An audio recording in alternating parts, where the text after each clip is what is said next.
So thank you all for coming. We really appreciate it. And it's nice to see so many people here, obviously interested in the same cause that we are. We have a very impressive panel today, so I'd like to just pass the mic to you all to introduce yourselves and perhaps give us a bit of an introduction to yourselves and to your history in crypto.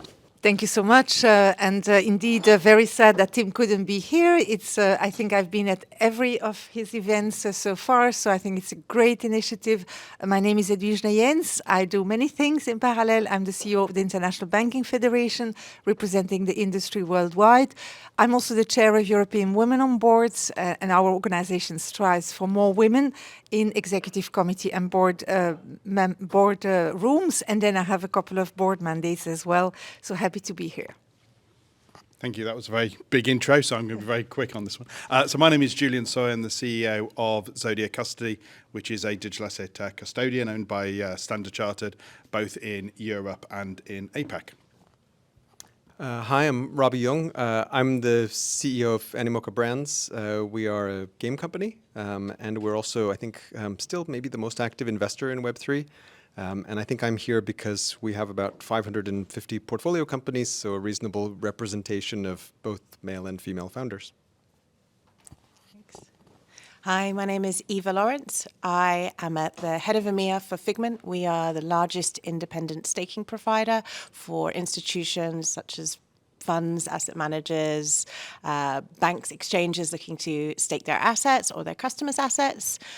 Prior to this, I was the COO of Arcane, a Scandinavian crypto firm with exchange brokerage hedge fund.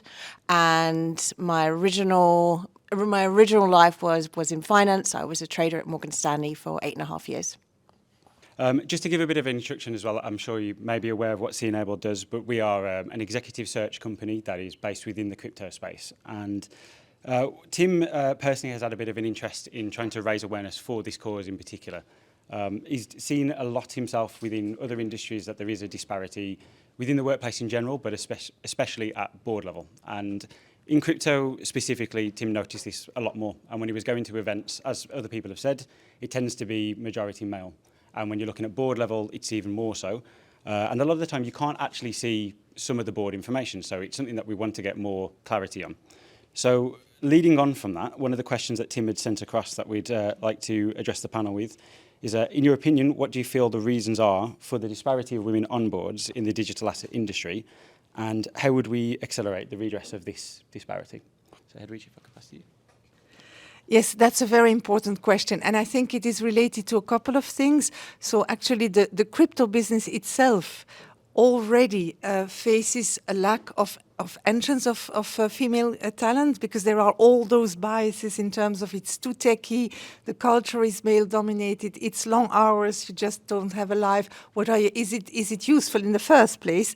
So you don't attract enough women at the entrance. I think indeed the culture might be not always focusing on diversity of talent, and then of course all the way up you don't have the women at board level as well. And that's of course the reason why these kind of events are so important, that we really make sure that not only we have more women in the crypto business, but also at board level actually that diversity focus and element increases, so that you don't only have crypto minded or crypto obsessed people in boards, but really the diversity of talent. So this event is going to change the response on the question. If you forgive me, I've got probably quite a long answer here, because I think the question kind of indicates a one dimension. I don't think this is a one dimension question or solution. So if you just bear with me, there's multiple types of directors on a board. So there are executive directors, there are non-executive directors, and there's investor directors. And there's probably a few of you think, but there's another category, etc. Those are actually quite fundamental roles, fundamentally different roles. And the way you get onto the board in those three areas is actually different in itself. The second thing is, I kind of challenge the hypothesis that crypto is the problem. I think it is technology and startups which is the problem. And let's just go down that journey for a moment. So you've got an idea, you start a business. Who do you appoint on the board? Well, the CTO, the CEO, the two co-founders, the three co-founders, and you just are all focused on survival and getting your first customer, etc. You're not thinking about diversity or board composition or anything. And then you go and get some money from a VC fund. So the VC fund puts their investor director in. Okay, so they have to appoint. So actually, we should be asking the VC funds, where is your diversity policy? Because you're putting these, excuse me, these investor directors onto boards. Okay, and then the board gets, and the business and the board gets bigger and grows, and you have more investors. And again, you have the same challenge. And then you start to think about what type of board construct you are wanting. But the business could be quite a way through. It could be many years going through its growth period, which is when you are then thinking about diversity. You're then thinking about, I want to have some control functions on the board. I want to have INEDs on the board. And then it's about how do you get those people engaged in the business. So I think just by asking the question, why aren't there more women on the boards, is actually, I think, is a very, as I say, a one dimension rather than a multi-dimensional. You've got to think about that route. Then I think you've got to look at this in your career and where you are. So if you want to go on the board and you're a subject matter expert, then you're going onto the board as a subject matter expert? Or are you going on there because you're an experienced person having done it multiple times before, and so you have what's called the grey hair, which is, I know what I'm doing, I've done this 10 times before, I can advise. And therefore, actually, when you think about this, and I am an ex-consultant, so forgive me, you've almost got a 2x2 matrix here, haven't you? You've got the maturity of the business, and then the maturity of your career, which is actually, as you get more senior, actually, as you've done this more and more times, then you become more and more relevant to certain types of roles, i.e. more of the INED than the executive roles. So I think there's those two challenges. As I say, I'm not convinced this is a digital asset or crypto problem. I think it is a technology high growth problem, and we all need to work in that wider scheme as to how to do that. If we look at diversity can be obviously on gender, but it can also be on skill set. And having a more mature board takes quite a time. It takes quite a time for the CEO or the chairman, if they even have a chairman, to actually recognize there is value here, and then what do you do? So for me, I think it's about where an individual is on their career and what are they going to add to the board, and the maturity of the business. And I think that becomes where it becomes a multi-dimensional problem. It wasn't too long. Wasn't it? No. And I like the cut it out a matrix. bit more if you want. I like the matrix. I think maybe I'd like to divide this into kind of clarifying different parts of the discussion, because I think one thing that's maybe more helpful is to separate crypto, if you want to call it that, from Web3, or separate sort of financial services from other parts of blockchain-enabled technology, because I think there are certain characteristics that are sort of typical of financial services industries, and I think we see a lot of parallels of that in digital assets as well, in terms of diversity and the kind of people who are attracted to those industries, et cetera.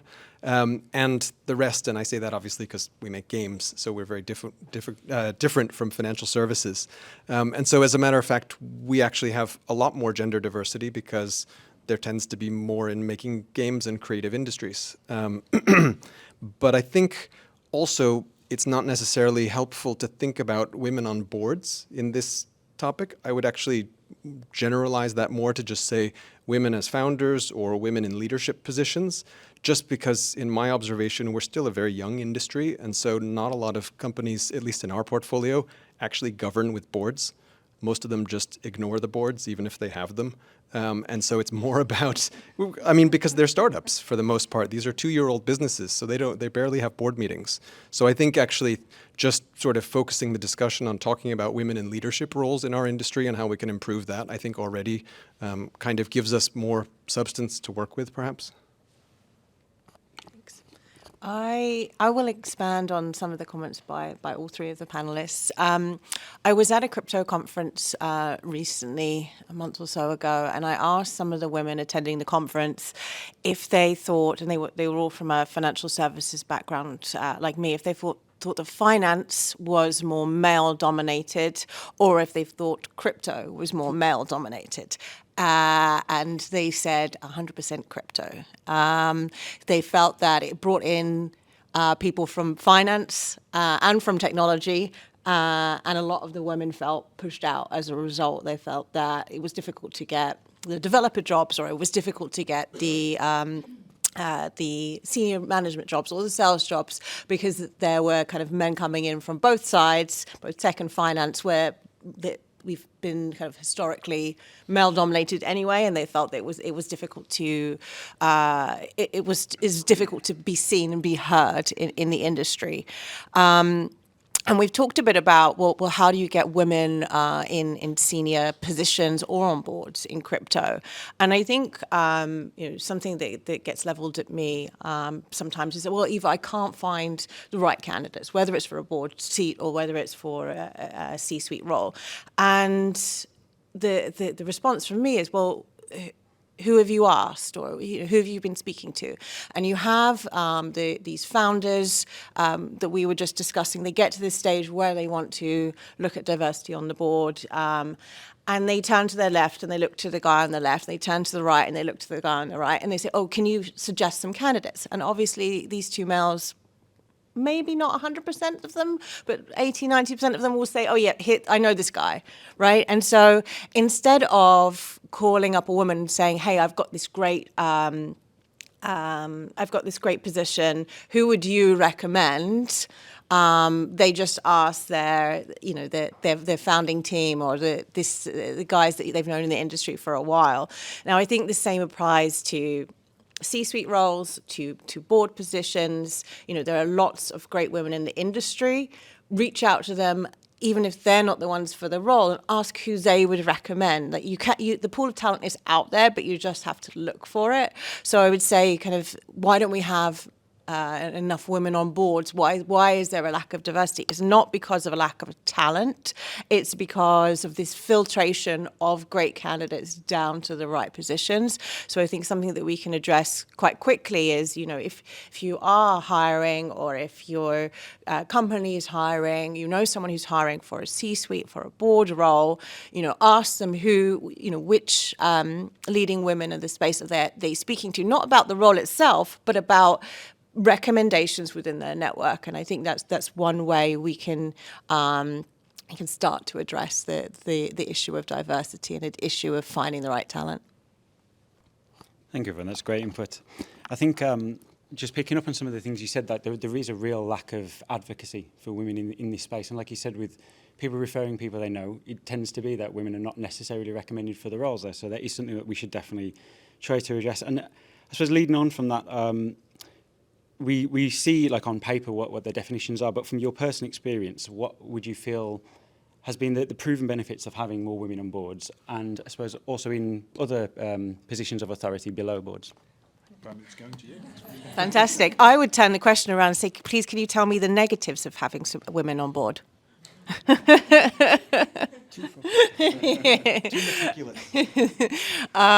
I mean, I think what you want always is diversity of thought, right? You want diversity in many different ways, but you want diversity of thought.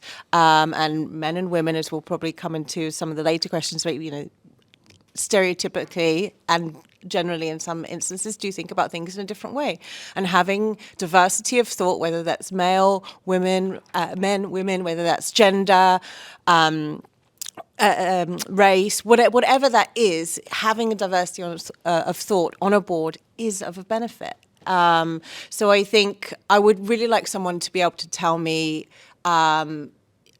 what the negatives are. I think sometimes what we have a tendency to do is say to a woman, please justify why you should have this position. Please justify why you're good enough, and say to a man, well, here you go, here's the job.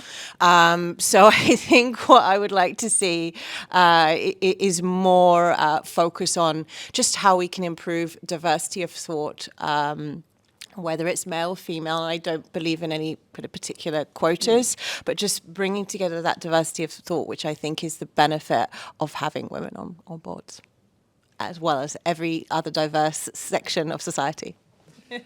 I was going to say, I think one of the challenges tends to be when making these kind of hiring decisions, I think we look at diversity and in the same way that we look at salaries. So one of those issues I think that we have thinking about how you pay people recently is there's a tendency to always look at salary history and use that as the point of embarkation for how you're going to pay somebody, in the next role. You always ask people when you're hiring, what's your salary history? And then you think, oh, okay, so there's the starting point, right? I'm going to manage expectations, as opposed to just what is this person worth? And that's been a big issue for gender pay gap, et cetera. And I think the same thing holds true when you think about trying to fill a role. You think, okay, well, if I want to have somebody on my board or somebody as a founder of a portfolio company or something, what was the last thing they founded? What was the last board that they were on? And so it makes you less likely to go and look for people who are from outside the pool of candidates that looks like, well, this is yet another, a seasoned candidate who's doing this again for the third time or the fourth time. And that pool of candidates is very small. So that's the only bone I would pick with your earlier. Yeah. You might even look at the previous candidate, right, and go, oh, okay, Bob's just left his job, left us to, do something new. We're refilling this role for Bob. Do you then look at that previous candidate and go, okay, well, we're going to get someone like Bob, and subconsciously you go out there looking for a man? I mean, yeah, like if I were in digital assets and I just said, okay, I want to fill a seat on our board and I'm looking for a female candidate for that role, get me a list of all the women who run crypto companies. And then somebody brings back a list of 10 names, right? Yeah. And that's my pool, right? As opposed to give me all the women who are on boards at, Fortune 5,000 companies or whatever, pick a big list and hire from outside the industry, or think of something a little bit more offbeat, right? If you go to the 4A's ad agencies, tons of women in very senior leadership positions, right, who know how to run businesses. But I think part of the problem is how we think about running these selection processes, where you're already narrowing your kind of funnel very, very much. I think there's a couple of really good points there. I think we should also understand how boards get appointed. A lot of them aren't advertised.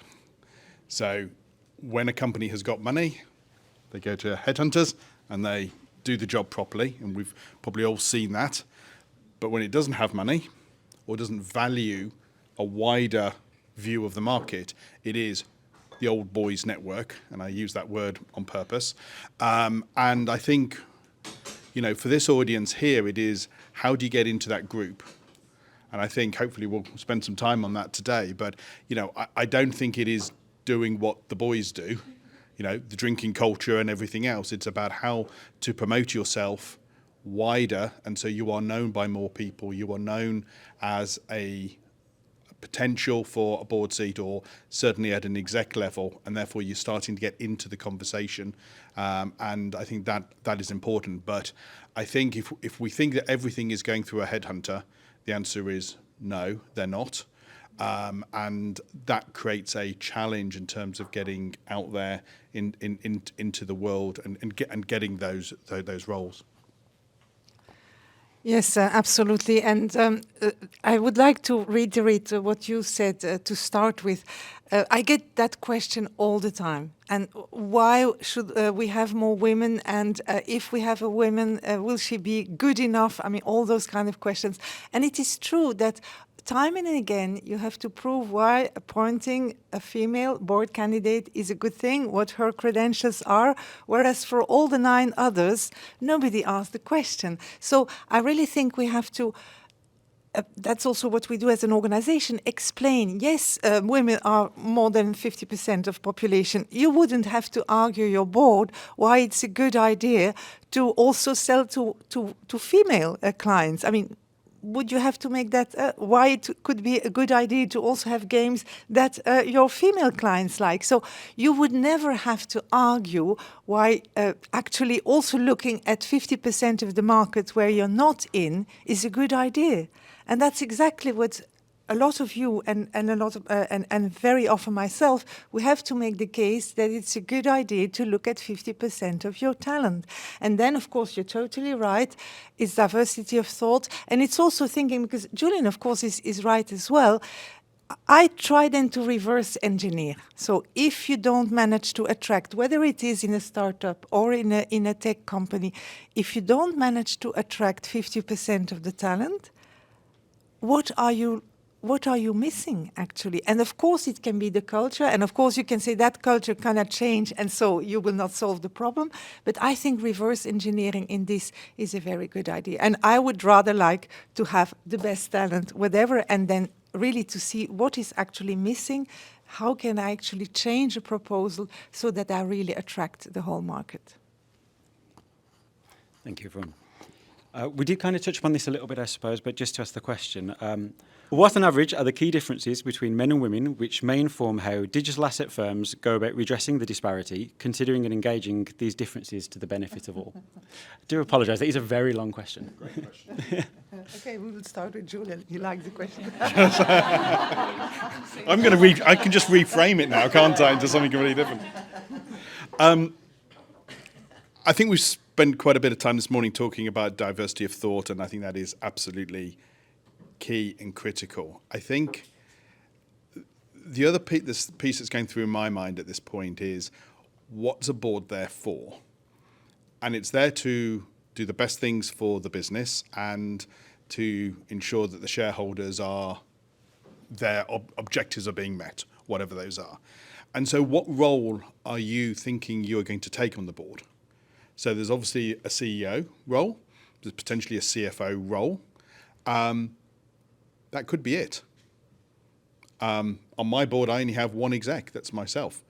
Now, we do have 20% females on our board, but they're all non-exec or they're all shareholders.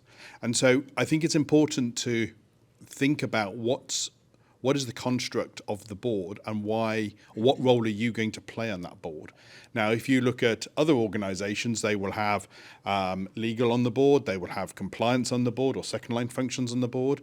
They may have commercial functions on the board, etc. So I think it's important to understand, going back to my previous point, but it's important to understand the maturity of the organization and what the board construct needs to be, and therefore what are the right roles for you to play in. And certainly the bigger firms will have diversity quotas and will require INEDs into that role. And that becomes an incredibly important for lots of companies.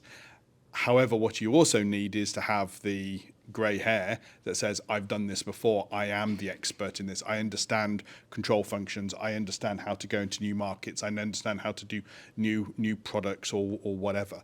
And I think it's therefore what you become famous for directly relates to what role you have on the board. But I think it would be naive for us to walk out of here going, board's got 8 roles, I'm going to have one of them.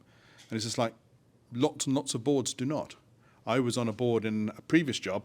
Sorry, I was the CEO, but I was not on the board. There was no executives on the board. Was that good board governance? You know, it was difficult because there were side conversations. It was very difficult for me, which is why I'm here today.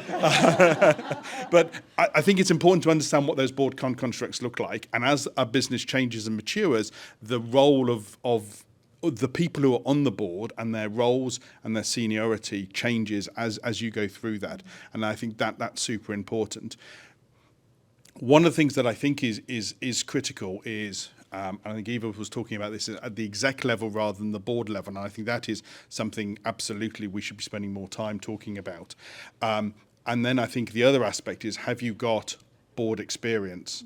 So have you done something for charity? Have you done something, the local school? Have we done something in the health sector? Have you got experience in helping a startup going through a journey? And actually just having that experience of being on the board is getting into that network, which I think then your name will pop up more and more. Who do I pass this to now? Do I have the lucky mic? I'll go for it. So I think when I think of this in terms of our own business, we're maturing as a company, and so we've hit a certain stage where we think about things like this a lot. Obviously, we've been a public company before, we're a private company now, and so from a corporate governance standpoint, we're relatively mature compared to a lot of other companies in our industry.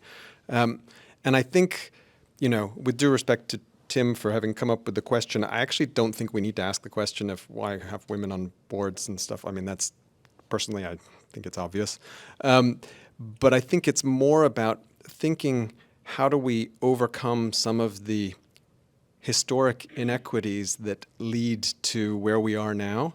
Because one of the issues is, for us as a mature business, a lot of times when we think about senior hires or board members, it's similar to when we think about diversifying our cap table of shareholders. You think not just about the direct contribution of that person, you think about their network, because what you want is access to their network. So I want to bring in investors from a new geographic region because maybe I want to open up a market there, or I want an executive who's coming from another industry because we're targeting that industry now. So it's about their network. And historically, women have had a much more challenging time networking. And so sometimes they bring smaller networks with them than the old boys club, as you called it. And this is just a product of history, frankly. It has nothing to do with talent, obviously. But it does mean that it's more challenging to find women executives, female executives, who have those equivalently large networks. And so I think that that's one of those things that I think maybe we have to think about. Because if I look at my own company, I mean, we have, frankly, female leadership in every department across the company.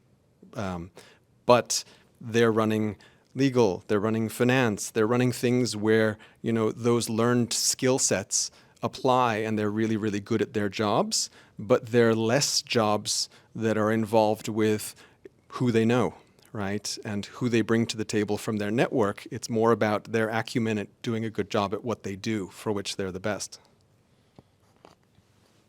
The original question was talking about the differences between men and women, and one difference that I would like to highlight, that I actually prefer the male approach. If anyone attends lots of conferences, events, talks, you will notice that most of the time, a man is asked a question and he will answer the question that he wanted to hear, that he wanted to be asked, and a woman will answer the question that was actually asked. So I thought that these two wouldn't mind me highlighting that main difference between men and women at this point. No, but to be honest, I prefer the male approach of, you know, answer where you think you want to have the biggest impact. But I did think it was a comical observation we could draw on.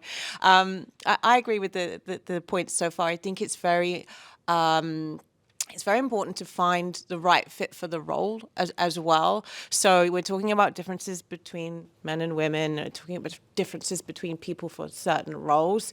Whether you're talking about an exec, a non-exec board seat, a C-suite, you're looking for what is the company missing, what is needed, how can I fill that, and how do I make sure that I have the right pool of candidates? So you're looking at all of these things to bring together this diversity of men and women.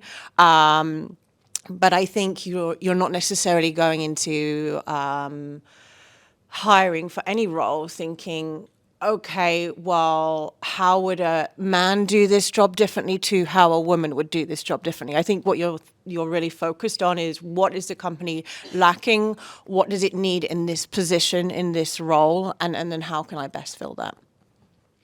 Can I make two comments before I hand it back? In a previous role, I appointed a chief marketing officer and a chief commercial officer who were both female. And the reaction was shocking to me. They went, wow, you've appointed them and they're not in the support functions like finance or legal or compliance, etc. And I was just like, didn't even register that. And I think it's really interesting that, you know, we want diversity across all functions, not just the support functions. And I think that is super important to, identify here.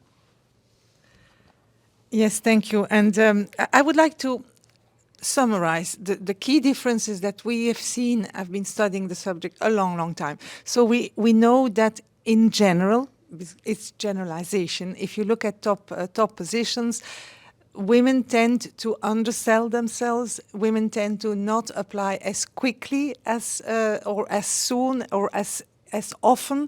Also, I think we should reiterate that when you move from an executive to a non-executive career, competition is very harsh. So it's not that you just apply and you will get a job. It can happen that the job is offered to you, but it requires a kind of new career and a new career cycle. The good thing is that all the women in this room, and the men as well, you are in a business that is growing, and you are very much looked and sought after. But the question is indeed if you have still the traditional business that we have been talking about a lot, where it is techie, where the culture might be seen as less welcoming. You have to look at both sides. Do you want to adapt? Perhaps not. So the question is, how will the business itself or some of the businesses adapt to just stay on top of competition, to also be able to mature? And that is something that I've seen a lot. The process of hiring the best candidate has been really totally below standard for a long time. And now in Europe, where you have the quota of 40%, we've seen all these questions. It's not about nominating just a woman, like you will hear. It's about looking for the best candidate. It's about being much more outspoken about the profile you are looking for. So it's about professionalizing the search.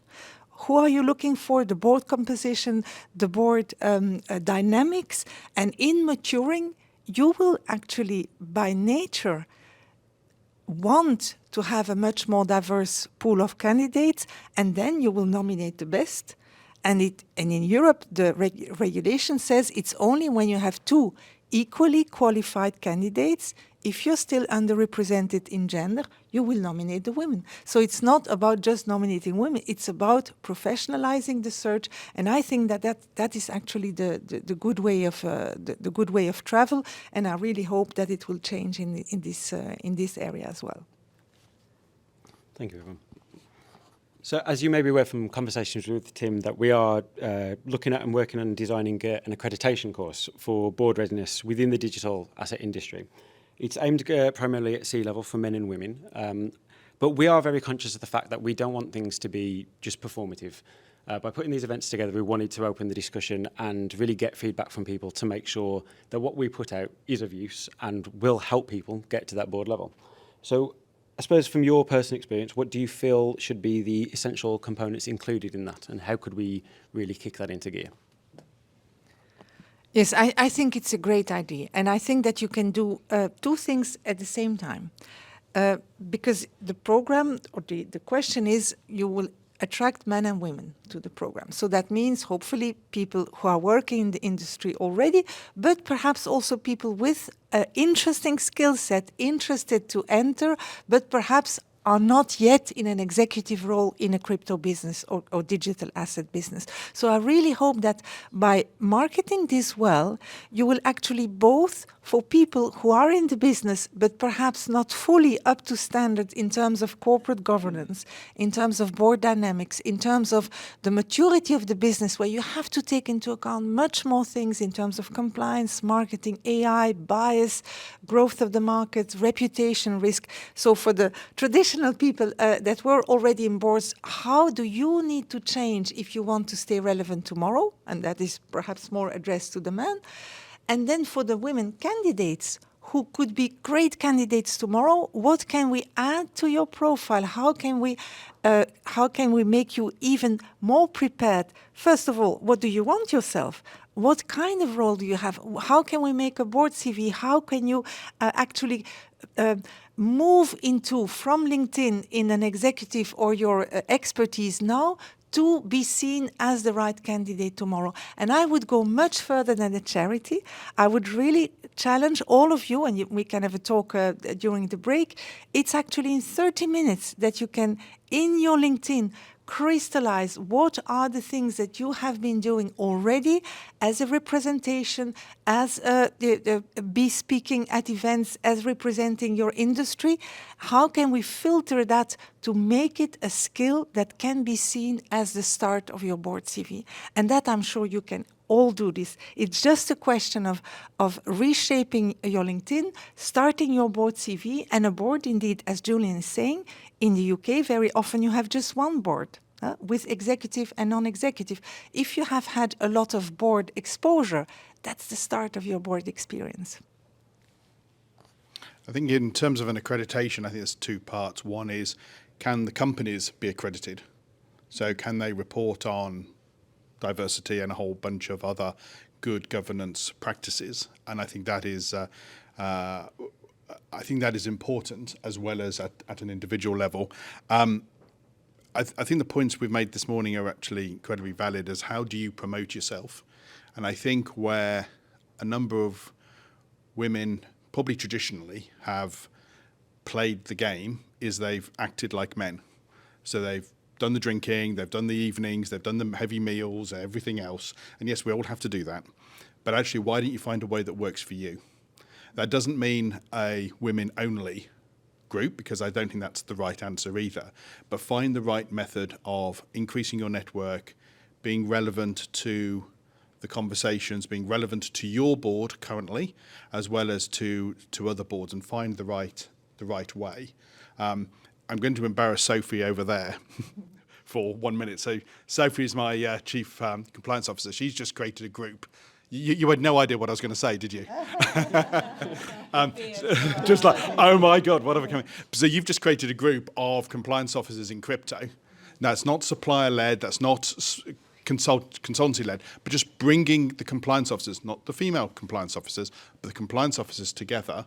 And that is a great way of extending your network, hopefully helping Zodia as well, but also helping Sophie and the other team just get bigger. And those little things are super important. And I think it's very easy to fall into, well, I have to go drinking, I have to do this, I have to do things outside of work. And I think you've got to think of different ways and reflect that in your LinkedIn and work through there. I think the other piece that I think is super interesting is some research, I can't remember where it came from, which is women don't tend to ask for bonuses, which is why they tend not to have why there is a gender pay gap. Okay. Now, I'm not blaming women for that. There's a lot of 101 other reasons for it, but be a little bit more punchy. Why can't I do that? I can do that role. I've been demonstrating that role for X number of months, years, etc., and play the game that I think is super important, and punch above your weight in terms of having those conversations. Because if you think about your business today, whichever business you're in, do you know if the board is thinking about getting a new director? And I would suggest that most of us, I think I do, I think most of us don't actually know whether the board, whether the chairman, whether someone is leaving. Okay, all those conversations which happen, upstairs, okay, is happening. So you need to be there before they've made the decision about who they want to appoint, etc. And it's about being ready and presenting yourself in the right way.